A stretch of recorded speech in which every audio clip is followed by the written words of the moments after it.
Welcome friends हमारे YouTube channel success अड्डा 91 में। फ्रेंड्स बहुत ही महत्वपूर्ण क्वेश्चन है जो कि आने वाली सभी परीक्षाओं के लिए वेरी इंपॉर्टेंट हैं। तो फ्रेंड्स बिल्कुल भी वीडियो को स्किप ना करें और पूरा वीडियो लास्ट तक देखें। फ्रेंड्स सभी क्वेश्चन प्रीवियस ईयर में पूछे गए हैं और मोस्ट रिपीटेड क्वेश्चन हैं। तो चलिए शुरू करते हैं। फर्स्ट क्वेश्चन आपकी स्क्रीन पर है, पढ़ें और आंसर दें। स्वास्थ्य का निर्धारक क्या है? Determinant of health. बताएं फ्रेंड्स क्या होगा इसका राइट आंसर, गेस करें। सभी सिंपल क्वेश्चन है और पूछे गए हैं। What is a determinant of health? स्वास्थ्य का निर्धारक क्या है? तो यहाँ पे देखिए ऑप्शन डी फ्रेंड्स राइट होगा, भोजन, शिक्षा और एनवायरनमेंट। ठीक है, उपरोक्त सभी ऑप्शन डी राइट होगा। चलिए यहाँ पे एक्सप्लेन को आप देख लें। स्वास्थ्य को प्रभावित करने वाले कई कारक होते हैं, जैसे कि पोषण हो गया, शिक्षा स्तर हो गया, आर्थिक स्थिति और पर्यावरणीय परिस्थितियाँ होती हैं। इन्हें स्वास्थ्य के निर्धारक तत्व कहा जाता है फ्रेंड्स। ठीक है, इन्हीं को स्वास्थ्य का निर्धारक कहा जाता है। ठीक है, चलिए नेक्स्ट क्वेश्चन है क्वेश्चन नंबर 2। पढ़ें क्वेश्चन नंबर 2 को। डब्ल्यूएचओ के अनुसार स्वास्थ्य की परिभाषा क्या होती है? वर्ल्ड हेल्थ ऑर्गेनाइजेशन के अनुसार स्वास्थ्य की परिभाषा क्या होती है? What is the WHO definition of health? Guess करें फ्रेंड्स क्या होगा इसका right answer. What is the WHO definition of health? WHO के अनुसार स्वास्थ्य की परिभाषा बतानी है फ्रेंड्स। तो देखिए यहाँ पे ऑप्शन बी आपका राइट होगा फ्रेंड्स। शारीरिक, मानसिक और सामाजिक कल्याण की स्थिति। जो स्वास्थ्य की परिभाषा है डब्ल्यूएचओ के अनुसार, वो शारीरिक, मानसिक और सामाजिक कल्याण की स्थिति है। ठीक है, ऑप्शन बी यहाँ पे आपका राइट होगा। चलिए हम एक्सप्लेनेशन को देखते हैं कि डब्ल्यूएचओ स्वास्थ्य को केवल रोग की अनुपस्थिति नहीं, बल्कि शारीरिक, मानसिक और सामाजिक रूप से अच्छे होने की स्थिति मानता है। ठीक है, चलिए फ्रेंड्स क्वेश्चन नंबर 3 पढ़ें। क्वेश्चन नंबर 3 को बताएं क्या होगा इसका राइट आंसर। जितना हो सके आप लोग कमेंट बॉक्स में आंसर देने की कोशिश करें। भारत में स्वास्थ्य सेवाओं का प्राथमिक स्तर कौन सा है? What is the primary level of health care services in India? Bharat में स्वास्थ्य सेवाओं का प्राथमिक स्तर कौन सा होता है? गेस करें भाई क्या होगा इसका right answer. What is the primary level of health care services in India? पढ़ें अच्छे से फिर आंसर दें। ठीक है, बताएं क्या होगा इसका राइट आंसर। भारत में स्वास्थ्य सेवाओं का प्राथमिक स्तर कौन सा है? तो देखिए फ्रेंड्स यहाँ पे ऑप्शन डी आपका राइट होगा, उप स्वास्थ्य केंद्र। प्राथमिक स्तर है ना ये, उप स्वास्थ्य केंद्र। ये फ्रेंड्स उप स्वास्थ्य के जो सब सेंटर है, उप स्वास्थ्य केंद्र है, ये प्राइमरी हेल्थ सेंटर के अंतर्गत कार्य करता है। ठीक है, पीएचसी के अंतर्गत ये कार्य करता है। सब सेंटर में एक एएनएम की नियुक्ति की जाती है। ठीक है, और एक एमपीडब्ल्यू की नियुक्ति की जाती है, एक मेल और एक फीमेल। ठीक है, वर्कर की नियुक्ति की जाती है, जिसमें कि जो फ्रेंड्स एएनएम है मुख्य भूमिका निभाती है। ठीक है, उप स्वास्थ्य केंद्र में। एक्सप्लेन को आप देख लें। भारत की ग्रामीण स्वास्थ्य प्रणाली का सबसे निचला और पहला स्तर उप स्वास्थ्य केंद्र होता है, जहां एएनएम तैनात होती है। चलिए फ्रेंड्स क्वेश्चन नंबर 4 पढ़ें। क्वेश्चन नंबर 4 को बताएं क्या होगा इसका राइट आंसर। क्वेश्चन नंबर 4 को पढ़ें कि स्वास्थ्य शिक्षा का मुख्य उद्देश्य क्या है? बताएं भाई क्या होगा इसका राइट आंसर। स्वास्थ्य शिक्षा का मुख्य उद्देश्य क्या है? What is the main objective of health education? Guess करें क्या होगा इसका राइट आंसर। पढ़ें और आंसर दें। जितना हो सके आप लोग कमेंट बॉक्स में आंसर देने की कोशिश करेंगे। स्वास्थ्य शिक्षा का मुख्य उद्देश्य क्या होता है? जानकारी देना, डराना, दवा देना, रिपोर्ट बनाना। तो देखिए फ्रेंड्स यहाँ पे ऑप्शन ए आपका राइट होगा, जानकारी देना, टू इन्फॉर्म। ठीक है, ऑप्शन ए आपका राइट होगा। एक्सप्लेन को देख लें।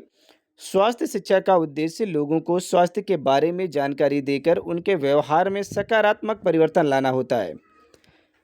फ्रेंड्स कोई भी कैंडिडेट जो कि ऑनलाइन क्लास लेना चाहता है तो हमारे इस नंबर पे संपर्क कर सकता है, 79 85 47 30 42। ठीक है, आप इस नंबर पे कांटेक्ट करेंगे। और यदि फ्रेंड्स आप पीडीएफ परचेज करना चाहते हैं तो भी आप हमारे इसी नंबर पे संपर्क कर सकते हैं। फ्रेंड्स हमारी जो पीडीएफ है वो आपको 199 में प्रोवाइड कर दी जाएंगी, जो कि फ्रेंड्स आपके एग्जाम के लिए बहुत ज़्यादा इंपॉर्टेंट रोल प्ले करेंगे। आप किसी भी राज्य से एएनएम की तैयारी कर रहे हो। ठीक है, हम फ्रेंड्स आपको 450 प्लस पीडीएफ आपको प्रोवाइड करेंगे, जिसमें कि हिंदी इंग्लिश दोनों भाषाओं में होंगी और विद एक्सप्लेनेशन के साथ में होंगी। और यदि आप क्लास लेना चाहते हैं तो फ्रेंड्स आप हमारे इसी नंबर पे संपर्क कर सकते हैं क्लास लेने के लिए। ठीक है, कोई भी कैंडिडेट किसी भी राज्य से हो, यदि फ्रेंड्स क्लास लेने का इच्छुक है, क्लास लेना चाहता है तो इसी नंबर पर संपर्क कर सकते हैं। चलिए फ्रेंड्स क्वेश्चन नंबर 5 पढ़ें क्वेश्चन नंबर 5 को। पेयजल शुद्ध करने का सबसे आसान घरेलू तरीका क्या होता है? What is the easiest household method to purifier या प्यूरीफाई ड्रिंकिंग वाटर? बताएं क्या होगा इसका right answer. What is the easiest household method to purify drinking water? Chlorination, उबालना, फिल्टर करना या जमाना। सबसे अच्छा पेयजल को शुद्ध करने का आसान घरेलू तरीका क्या होता है? तो यहाँ पे फ्रेंड्स ऑप्शन बी आपका राइट होगा, उबालना, बॉइलिंग करना। ठीक है, उबाल कर फ्रेंड्स पानी को शुद्ध किया जाता है। ठीक है, ये घरेलू उपाय होते हैं और बहुत ही फ्रेंड्स अच्छे तरीके से इसमें क्या होता है कि पानी शुद्ध हो जाता है। ठीक है, क्योंकि जितने भी जर्म होते हैं, ठीक है, माइक्रो ऑर्गेनिज्म होते हैं, छोटे से छोटे बैक्टीरिया होते हैं, वो भी नष्ट हो जाते हैं फ्रेंड्स। ठीक है, वायरस, बैक्टीरिया सभी नष्ट हो जाते हैं। ठीक है, पानी को उबालने पर। पानी को उबालना एक सरल और प्रभावी तरीका है जिसमें मौजूद रोगजनक सूक्ष्मजीव नष्ट हो जाते हैं। ठीक है, चलिए फ्रेंड्स क्वेश्चन नंबर यहाँ पे 6 है, पढ़ें क्वेश्चन नंबर 6 को। बताएं क्या होगा इसका राइट आंसर। क्वेश्चन नंबर 6 को पढ़ लें कि स्वच्छ भारत मिशन का मुख्य उद्देश्य क्या है? What is the main M of स्वच्छ भारत मिशन? स्वच्छ भारत मिशन का मुख्य उद्देश्य क्या होता है? पढ़ें और आंसर दें फ्रेंड्स। बताएं क्या होगा इसका राइट आंसर। स्वच्छ भारत मिशन का मुख्य उद्देश्य क्या होता है? What is the main M of स्वच्छ भारत मिशन? सड़कों का निर्माण करना, ग्रामीण विकास करना, स्वच्छता और शौचालय सुविधा या फिर टीकाकरण। स्वच्छ भारत मिशन का क्या उद्देश्य है? तो फ्रेंड्स यहाँ पे ऑप्शन सी आपका राइट होगा, स्वच्छता और शौचालय सुविधा। ठीक है, स्वच्छ भारत मिशन का मुख्य उद्देश्य है। ठीक है, इसी के तहत फ्रेंड्स जो भारत सरकार ने प्रधानमंत्री मोदी जी ने लेटरिनें बनवाई हैं। ठीक है, तो इसी के तहत बनवाए थे। स्वच्छ भारत मिशन के तहत ही इन्होंने, ठीक है, गांव-गांव में, घर-घर में, हर जगह लेटरिन की व्यवस्था कराई थी। ठीक है, जो टॉयलेट वगैरह बनवाने की व्यवस्था की थी, ये प्रधानमंत्री मोदी जी ने इसे स्वच्छ भारत मिशन के तहत की थी। चलिए यहाँ पे एक्सप्लेन को देख लें कि स्वच्छ भारत मिशन का उद्देश्य देश को खुले में शौच मुक्त बनाना और स्वच्छता की सुविधा का उपलब्ध कराना था। ठीक है, भारत का जो स्वच्छ भारत मिशन का जो उद्देश्य था, ये खुले में शौच मुक्त बनाना था कि कोई भी व्यक्ति खुले में शौच ना जाए और स्वच्छता की सुविधा उपलब्ध कराना था। चलिए फ्रेंड्स क्वेश्चन नंबर 7 पढ़ें। क्वेश्चन नंबर 7 को। रोगी की रोकथाम में स्वास्थ्य प्रचार का क्या योगदान है? बताएं भाई क्या होगा इसका राइट आंसर। पढ़ें और आंसर दें। जितना हो सके कमेंट बॉक्स में आंसर देने की कोशिश करें। रोगी की रोकथाम में स्वास्थ्य प्रचार का क्या योगदान है? What is the role of health promotion in disease prevention? बताएं, पढ़ें क्वेश्चन को अच्छे से, फिर आंसर दें कि what is the role of health promotion in disease prevention? कोई नहीं, सीमित, महत्वपूर्ण या केवल शहरी क्षेत्रों में? तो यहाँ पे फ्रेंड्स ऑप्शन सी आपका राइट होगा, महत्वपूर्ण है, सिग्निफिकेंट है। एक्सप्लेन को देख लें कि स्वास्थ्य प्रचार के माध्यम से लोगों को सही जानकारी देकर उन्हें बीमारियों से बचाया जा सकता है, जैसे कि स्वच्छता, पोषण, टीकाकरण आदि। चलिए फ्रेंड्स क्वेश्चन नंबर 8 पढ़ें। क्वेश्चन नंबर 8 को। बताएं क्या होगा इसका राइट आंसर। क्वेश्चन नंबर 8 को पढ़ें। सामुदायिक स्वास्थ्य नर्सिंग का प्रमुख उद्देश्य क्या है? What is the primary aim of community health nursing? सामुदायिक स्वास्थ्य नर्सिंग का प्रमुख उद्देश्य क्या होता है? What is the primary aim of community health nursing? पढ़ें और आंसर दें फ्रेंड्स। बताएं क्या होगा इसका राइट आंसर। जितना हो सके आप लोग कमेंट बॉक्स में आंसर देंगे। सामुदायिक स्वास्थ्य नर्सिंग का प्रमुख उद्देश्य क्या होता है? तो फ्रेंड्स यहाँ पे ऑप्शन सी आपका राइट होगा, सामुदायिक स्वास्थ्य में सुधार। ठीक है, इंप्रूवमेंट ऑफ कम्युनिटी हेल्थ, सामुदायिक स्वास्थ्य में सुधार। एक्सप्लेन को आप देख लें कि सामुदायिक स्वास्थ्य नर्सिंग का उद्देश्य लोगों को संपूर्ण स्वास्थ्य स्थिति को सुधारना है, ना कि केवल इलाज करना है। चलिए क्वेश्चन नंबर 9 बहुत ही सिंपल प्रश्न है। जितना हो सके आप लोग कमेंट बॉक्स में आंसर दिया करें फ्रेंड्स। ठीक है, सभी नॉर्मल क्वेश्चन है और पूछे गए हैं। आरसीएच प्रोग्राम का पूर्ण रूप क्या है? कई बार ये क्वेश्चन पूछे गए हैं। What is the full form of RCH? बताएं भाई क्या होगा इसका राइट आंसर। आरसीएच प्रोग्राम का पूरा नाम क्या होता है? तो यहाँ पे ऑप्शन ए आपका राइट होगा, रिप्रोडक्टिव एंड चाइल्ड हेल्थ। ठीक है, ऑप्शन ए आपका राइट होगा। एक्सप्लेन को देख लें कि आरसीएच कार्यक्रम महिलाओं और बच्चों के प्रजनन, स्वास्थ्य की देखभाल और मृत्यु दर को कम करने के लिए लागू फ्रेंड्स ये बनाया गया था। ठीक है, आरसीएच कार्यक्रम जो बनाया गया था, ये स्वास्थ्य प्रजनन, स्वास्थ्य की देखभाल और मृत्यु दर को कम करने के लिए बनाया गया था, महिलाओं और बच्चों के लिए। चलिए फ्रेंड्स क्वेश्चन नंबर 10 है, पढ़ें क्वेश्चन नंबर 10 को। टीकाकरण की निगरानी के लिए कौन सा कार्ड प्रयोग में लाया जाता है? कई बार हमने बताया फ्रेंड्स, टीकाकरण की निगरानी के लिए कौन सा कार्ड प्रयोग में लाया जाता है? Which card is used to monitor immunization? Ration card, voter ID, टीकाकरण कार्ड या फिर आशा रजिस्टर? बताएं फ्रेंड्स, क्या होगा इसका राइट आंसर? टीकाकरण की निगरानी के लिए कौन सा कार्ड प्रयोग में लाया जाता है? तो फ्रेंड्स यहाँ पे टीकाकरण कार्ड ही प्रयोग में लाया जाता है, ठीक है। इम्यूनाइजेशन कार्ड, कभी कभी क्वेश्चन पूछ लिया जाता है कि जो टीकाकरण का जो कार्ड होता है, इम्यूनाइजेशन का जो कार्ड होता है, उसका कलर किस प्रकार का होता है? तो कैसा होता है फ्रेंड्स? पीला कलर होता है, ठीक है, येलो होता है। यह कार्ड बच्चे को दिए गए सभी टीकों का रिकॉर्ड रखता है, जिसमें भविष्य में खुराक को ट्रैक किया जा सके। चलिए फ्रेंड्स, क्वेश्चन नंबर 11 है, पढ़ें क्वेश्चन नंबर 11 को। आशा की तैनाती किस स्तर पर होती है? सभी को मालूम होना चाहिए, क्योंकि बहुत ही सिंपल प्रश्न है और बहुत ही फ्रेंड्स रिपीटेड है कई बार, ठीक है। बताएं क्या होगा इसका राइट आंसर? क्वेश्चन को पढ़ें। आशा की तैनाती किस स्तर पर होती है? At what level are ASHA deployed? ASHA की जो नियुक्ति है किस स्तर पर की जाती है? जिला स्तर, ब्लॉक स्तर, गांव स्तर या फिर राज्य स्तर पर? तो यहाँ पे फ्रेंड्स गांव स्तर पर आशा की नियुक्ति की जाती है, विलेज लेवल पर। एक्सप्लेन को देख लें। आशा कार्यकर्ता प्रत्येक गांव या 1000 की जनसंख्या पर तैनात की जाती है। क्वेश्चन आपसे पूछा जाता है कि आशा की जो तैनाती है वो कितनी जनसंख्या पर होती है, ठीक है। एक आशा की नियुक्ति कितनी जनसंख्या पर की जाती है?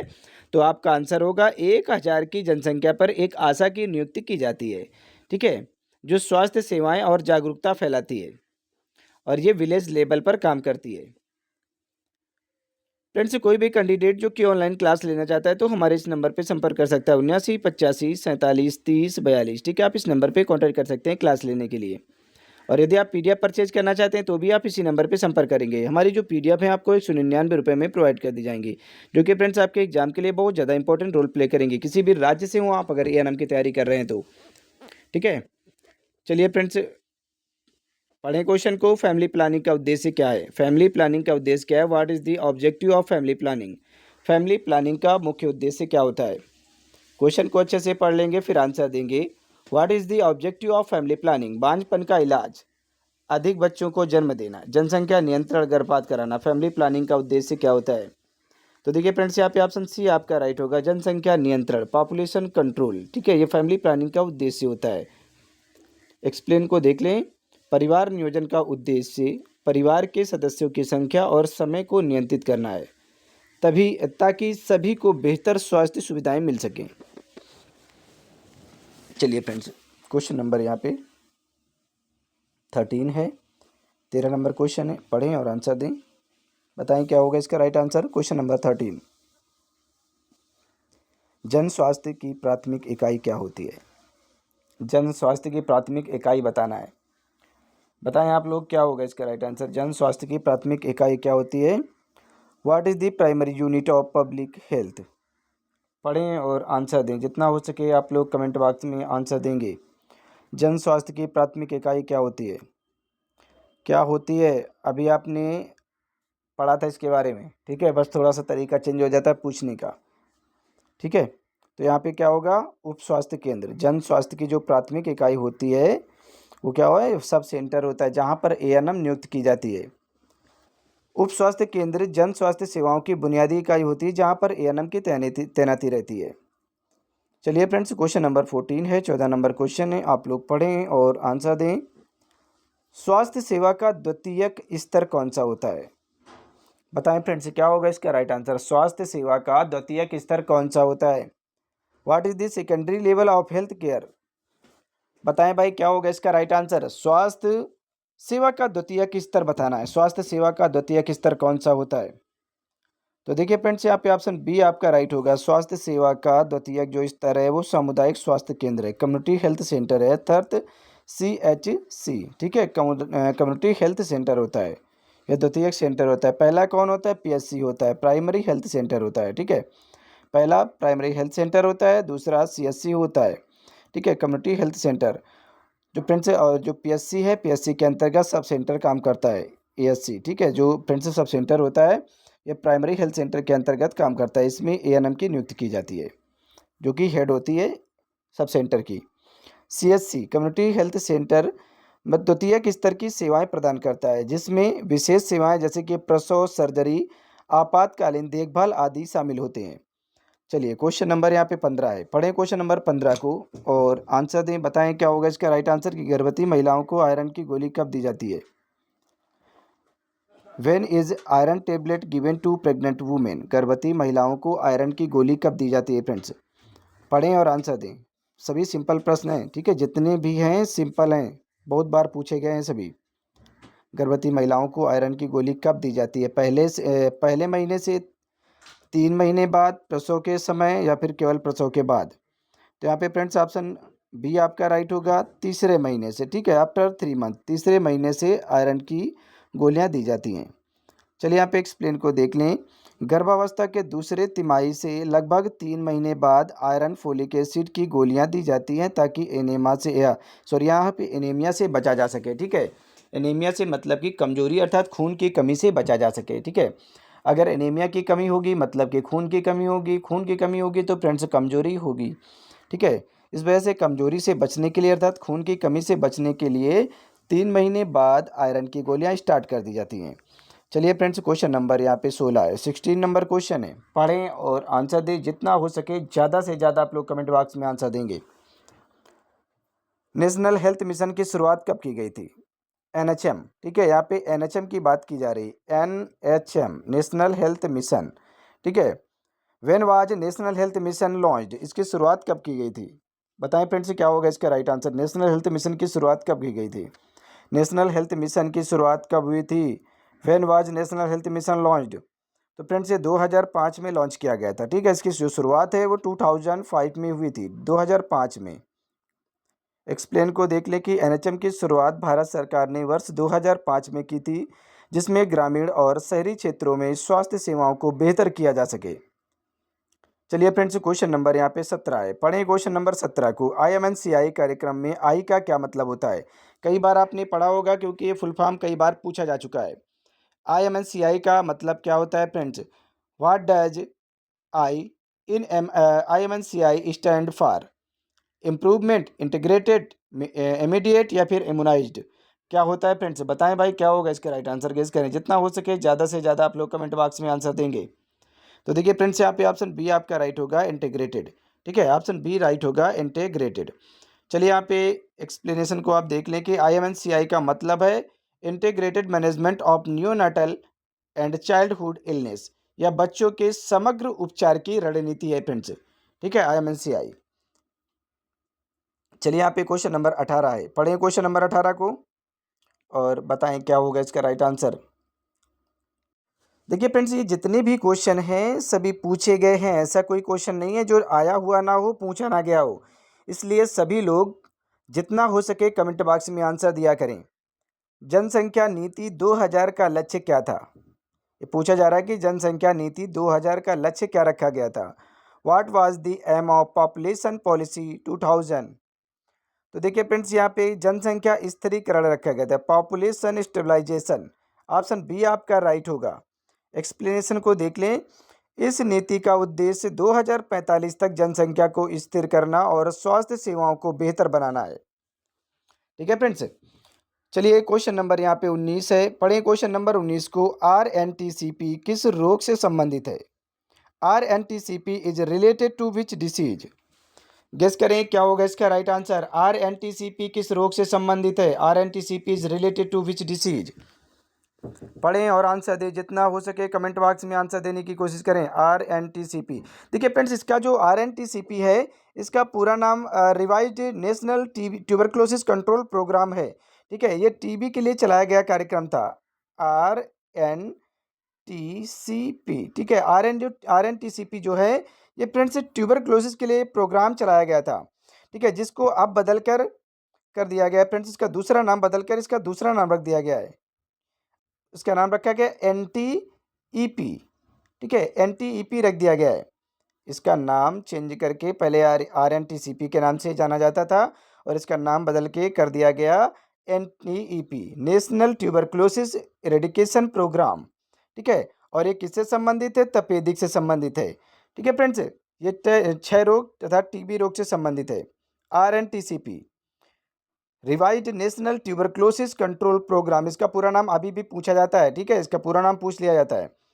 यहाँ पे देख लें आप, revised national tuberculosis control programme RNTCP तपेदिक को नियंत्रित करने के लिए भारत सरकार के द्वारा चलाया गया कार्यक्रम है। चलिए फ्रेंड्स, क्वेश्चन नंबर 20 है, 20 नंबर क्वेश्चन है, आप लोग पढ़ें। आशा कार्यकर्ता को किसके तहत नियुक्त किया गया है? Under which scheme ASHA worker were, यहाँ पे वर अपॉइंटमेंट, जो आशा कार्यकर्ता है इसको किसके अंतर्गत नियंत्रित किया गया फ्रेंड्स, यहाँ पे सॉरी यहाँ पे नियुक्त किया गया है। किसके अंतर्गत नियुक्त किया जाता है? ICDS के अंतर्गत, NHM, NRHM या फिर RNTCP, किसके अंतर्गत नियुक्त किया जाता है आशा कार्यकर्ता को? तो फ्रेंड्स यहाँ पे ऑप्शन सी आपका राइट होगा, NRHM, NRHM, NRHM। इसका पूरा नाम क्या होता है? नेशनल रूरल हेल्थ मिशन, ठीक है। ये फ्रेंड्स गांव के लिए नियुक्त की जाती है, इस वजह से friends national rural health mission लगाया गया है, ठीक है, NRHM, NRHM।